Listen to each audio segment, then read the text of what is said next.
আগামী 5ই মে সকাল 10 ঘটিকায় West Tripura auto rickshaw মজদুর সংঘর দ্বিতীয় বার্ষিক সম্মেলন অনুষ্ঠিত হবে আগরতলা টাউন হলে। মঙ্গলবার সন্ধ্যায় আগরতলা বর্দোয়ালি এলাকায় জানিয়েছে সংগঠনের নেতৃত্বেও সাংবাদিক সম্মেলন করে।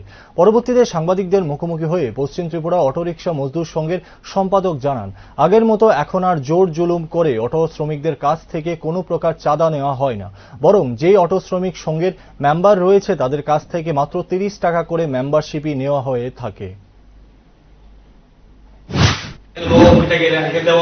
গাড়ি রাখো, তারপর টাকা দিলে যাবে। কিন্তু আমরা বিগত 2-3 বছর ধরে অটো শ্রমিক থেকে কোনো প্রকার বিশেষ কোনো চাঁদা টাদা নেওয়া হয় না।